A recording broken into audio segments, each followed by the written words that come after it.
Hi everyone, I'm John Rennie from Boneyard Pictures. Sequels, prequels and remakes have always been a staple of my movie-going experience. Ever since I was a little kid, I've loved franchises. I've always been fascinated by the crazy direction that the Children of the Corn and Amityville franchises took, for example. Terminator, Freddy, Jason, Hellraiser and Michael Myers, whatever it may be, I've always loved to watch the sequels. I think it's because I like to see where other filmmakers go with the story or the same source material, and I think there's also a comfort factor there.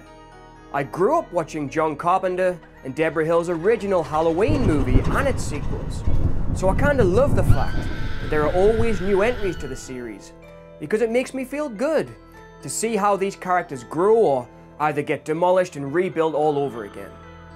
Just look at how many times Shakespeare has been adapted for stage and screen. Take a look at Michael Mann's Last of the Mohicans, A Star is Born, Halloween 2018, Halloween Kills and Halloween Ends, all remakes that, love them or hate them, audiences flock to see them and they give huge box office returns and profits for investors. And if something makes enough money, you can guarantee that the suits will ride that wave until it breaks. But no matter the reviews, I'm always up for seeing something I may have seen before with a new twist, because that's just the nature of Hollywood movies. So with the ongoing critical appraisal of the latest sequel, The Exorcist Believer, and the Exorcist franchise that's still dividing fans, this episode we take a look at the Exorcist sequel that went through development hell. This is Paul Schrader's Dominion, prequel to The Exorcist.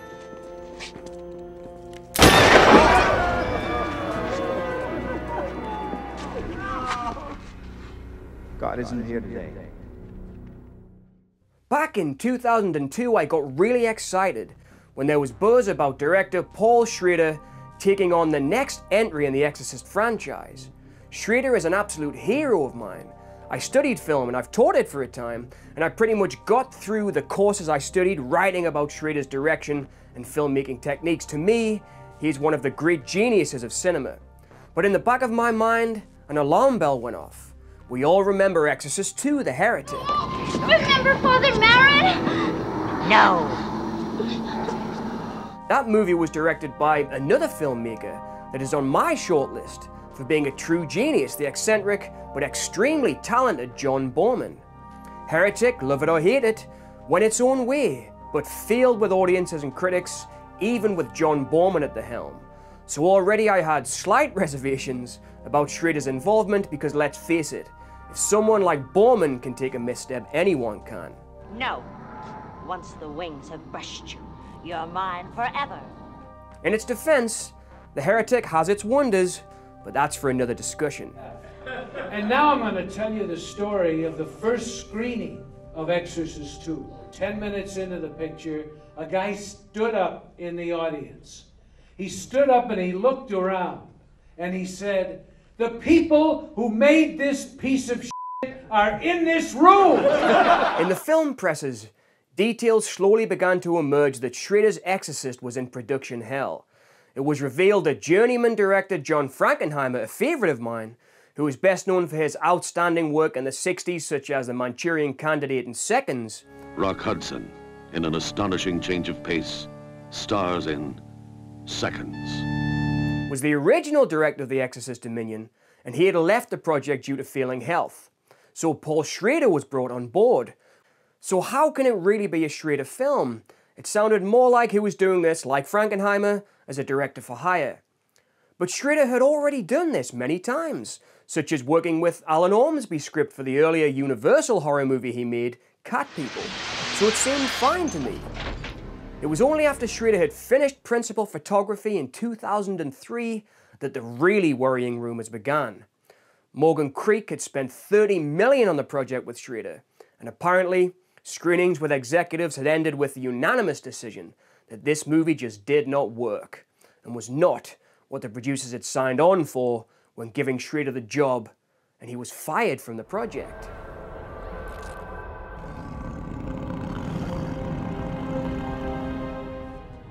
Then director, editor and low-budget legend Patrick Lussier was brought on board to do his magic. and tried to put some spice back into the film, but he had to leave the project due to being contracted to another job, and then director Renny Harlin was employed for reshoots. The story goes, Harlin was signed up for 3 weeks to do reshoots, but convinced the producers to start from scratch and shoot the whole movie all over again. Morgan Creek then gave Harlin a reported 8 weeks, a studio in Rome, and $24 million to redo the project. In the end of the process that started with me working on the movie for a few days, I ended up reshooting the entire movie. We reworked the script, became pretty much its own piece that wasn't the same story anymore. And we shot the film from the first frame to the last. It became a movie on its own.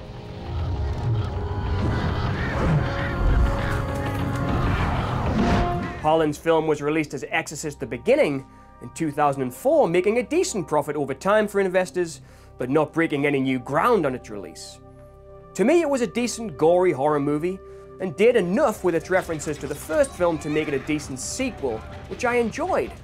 Then, Morgan Creek offered Paul Schrader some small change and limited time and resources to finish his version of the film. One can only guess with the hope of recouping some of that $30 million they had spent on the film. And with little fanfare, Paul Schrader's Dominion, prequel to The Exorcist, was released straight to DVD, and finally, I got a chance to see one of my favorite directors directing an Exorcist sequel. So with that production mess out of the way, what was the film like? Schrader did a commentary for the film in 2005, and you can almost hear the bitterness in his voice. Despite this, it's a fantastic commentary, and if you're a Paul Schrader fan, I would really recommend it. There is so much on there about his working practice and how he makes his movies in a very collaborative way. Schrader seems to have a fondness for William Friedkin's original film, and that can be heard in the way he talks about it as a very important work. And Dominion directly references the original Exorcist, with subliminal shots of the demon Pazuzu in a fantastic dream sequence that Schrader said was influenced by the work of artist Salvador Dali and his cinematic dream sequences, like that of his work with Alfred Hitchcock in the classic Spellbound. This was, again, the avoidance of the cliche. All dreams in movies are blurred. It isn't true. Dali was the best man for me to do the dreams because that's what dreams should be. There is also a statue of a demon in Dominion that is directly inspired by the statue that Father Merrin sees in the desert in the original film, but that was in Iraq. So Schrader made the statue with an African sense of design, as Dominion is set in British Kenya. So the reference is harder to get in Schrader's film. In Renny Harlin's film, he uses the same statue as the original, which of course makes more sense in connecting Dominion more directly to the franchise. You can't say in all fairness that mistakes weren't made here. Don't ever touch me with that again, priest! To look at the negative aspects of Dominion, a big one is that the final confrontation isn't gripping enough by a long shot between Father Merrin and the demon. The effects work because of the low budget Schrader had, makes the actors just look awful, and although the scenes are lit beautifully, the boils on Merrin's face and the demon's head and makeup just don't work in scaring or even entertaining the audience. So, if you come to Dominion looking for scares, it really doesn't work, and unfortunately, the makeup really ruins the scene. When I first saw it, in its straight-to-DVD release, it's fair to say I had my head in my hands and thought that one of my favorite filmmakers had finally made a movie that I just didn't get. We exercise you. But, and here it comes, watching movies and studying them, you often learn more from the critical failures than you do from the successes. Over the years, I've returned to Dominion a lot, and listening to Schrader talk about the movie, you begin to see what he was trying to do and find that it has a place in his own filmography. Schrader had worked with Vittorio Storaro on this movie as director of photography, and some of the lighting is absolutely divine. Storaro literally wrote the book on how to use light in cinema, and has worked with the greats like Bertolucci on The Conformist and Francis Ford Coppola on Apocalypse Now. Storaro is a certified genius, and some of the lighting in simple dialogue scenes in this movie is magnificent. May I speak to you at a personal level? Of course. And these small scenes, if you go back and watch Dominion again, I think are where the genius of this film lies. For me, one of the great pleasures and challenges of directing is essentially directing good dialogue, which I would much rather do than direct action. It's so much easier to believe evil is random or an ogre. Not that it's a human condition, something everyone is capable of. Having a good scene with two actors who are good, and then figuring out how to keep it alive visually and keep moving around, that to me is the most pleasurable part of directing. Schrader has always first and foremost been a student of film, and hearing him say that Dominion thematically is similar to a Western, there's a Western element in all of this, as you'll see in this very sort of Cheyenne autumn shot coming up right here. You sort of begin to see the magic of it, the landscapes and relationships, even the way Stellan Skarsgård walks looks like John Wayne in a Western. In Dominion, Father Merrin is a Western hero, according to the words of the director himself. This is the gunslinger scene, where the old gunfighter digs out his old six gun, and here comes John Wayne in a dress. As I said to Stellan at the time, it takes a big man to wear a big dress.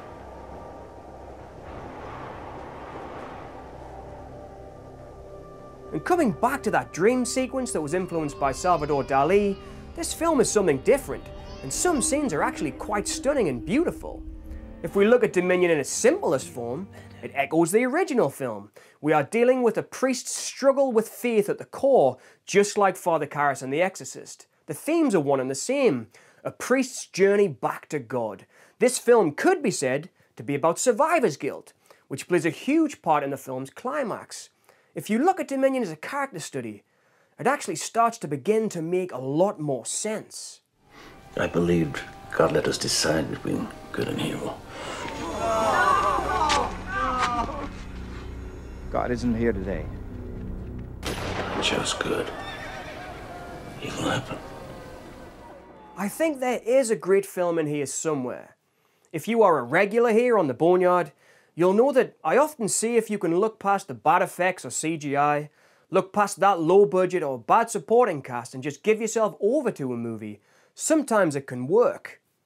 The effects and bad makeup really let this movie down in the ending, but, and this may be controversial, I actually like the CGI and effects right up until the end.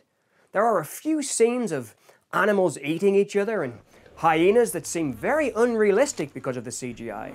But for me, that actually works in making these scenes feel more uncomfortable and unusual, like a scene from a dream. And we know that Schrader was going for a Dali feel in some scenes. I know I'm probably alone in this, but I like how these effects show us something that we have never seen before. It's almost like an idea of what we are seeing, but the bad effects make it seem weird, and I kinda like that. Schrader's attempts at using digital technology and CGI also give us what I think are some spectacular visuals that there is no way we would have seen without someone like Schrader behind the wheel and Storaro behind the camera. The Northern Light sequence at the end of this film looks so unreal that I think somehow it becomes magical. Through thy nativity, O Lord, deliver us. Through thy baptism. To put it plainly, this movie as a scary movie just doesn't work, and that's for sure. But it works at showing us the evil and inhumanity that we do to each other and how it can affect individual people. This movie is so full of darkness that you can see why Father Merrin would have a crisis of faith. In a world with a God that would allow this horror to occur, stillborn babies, murder, Nazis, war, occupation, why would a God allow this to happen? And I think Dominion captures this really well. But Merrin's journey back to God just doesn't work. It's not spectacular enough to make me shiver and see his redemption. What are you doing, Father? You praying to God? I failed. Forgive my disbelief. But up until that point at the end, I think this movie really works on many levels. Certain elements in this movie stand out to me as being beautiful. St. Gregory, pray for us. At the end of the day, you hire Paul Schrader, the writer of the existential character studies like Taxi Driver, American Gigolo and Light Sleeper, you ain't going to get a William Friedkin film, you're going to get a Paul Schrader film. What did the studio expect?